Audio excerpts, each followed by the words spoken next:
kata awal yang meluncur dari mulut Rusdi membuat publik terharu atas kisah Aremania asal Probolinggo ini.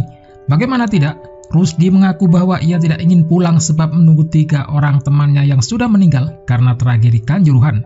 Ia bercerita pada penjual kopi di Stadion Kanjuruhan bahwa ia kehilangan 3 temannya.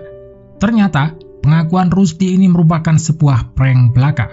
Rusdi disebut bukanlah korban dari tragedi yang merenggut 132 korban jiwa tersebut. Pengakuannya ini disebut hanya sekedar demi mencari simpati publik. Setelah berita soal Rusdi muncul di sejumlah media, beragam tanggapan muncul. Selain tanggapan bernada positif, banyak juga tanggapan bernada negatif soal sosok pemuda 17 tahun asal Probolinggo ini. Salah satunya, Rusdi disebut berbohong soal nasibnya selama ini. Ia pun disebut sudah sering melakukan tipu muslihat seperti ini. Sebelumnya ia mengaku datang menonton laga Arema FC versus Persebaya Surabaya bersama 3 temannya, pria dan 1 wanita. Menurut Rusdi, 3 orang temannya bernama Alex, Aldi, dan Aulia. Aldi ya, Alex. Oh, ono wedoke. Ono wedoke. Menurut pengakuan Rusdi, 3 orang ini menjadi korban meninggal dalam tragedi Kanjuruhan.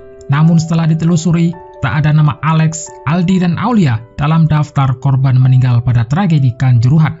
Memang ada 4 korban meninggal yang berasal dari Probolinggo, namun tak ada nama-nama seperti yang disebut Rusdi. Selain itu, seluruh korban meninggal dari Probolinggo berjenis kelamin laki-laki. Rusdi sendiri setelah bertemu dengan para penggawa Arema FC pada Kamis 13 Oktober disebut akan dimasukkan ke pondok pesantren. Pondok Pesantren Rejo Darul Mustafa, Gondang Legi, Kabupaten Malang dipilih sebagai tempat bagi Rusdi. Alasannya pondok tersebut memiliki hubungan yang sangat erat bagi Aremania. Ketika didatangi ke pondok pesantren tersebut pada Jumat 14 Oktober, ternyata Rusdi sudah tidak di tempat, bahkan ia hanya sempat berada di situ dalam hitungan jam. Menurut Fakih, salah seorang pendamping dari santri Embongan, pada awalnya mereka tak menaruh kecurigaan terhadap Rusdi. Pasalnya, ia menambahkan pondok tersebut sudah biasa menampung orang-orang dengan masalah psikis.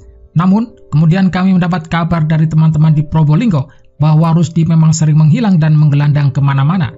Setelah mengetahui hal tersebut, kami serahkan saja ke RSJ. Kendati sempat kena prank Rusdi, Fakih menyebut bahwa pihak pondok tak kapok. Mereka akan tetap berusaha membantu orang-orang dengan masalah psikis. Sementara itu, sikap yang sama juga ditunjukkan oleh Kuncoro. Asisten pelatih Arema FC ini mengaku ikhlas dengan semua bantuan yang diberikan kepada Rusdi. Sebelumnya, Kuncoro bersama Johan Ahmad Farisi dan Jayus Haryono sempat bertemu langsung dengan Rusdi. Dalam kesempatan tersebut, mereka sempat memberikan bantuan kepada Rusdi dan berjanji akan membantu Rusdi ke depannya.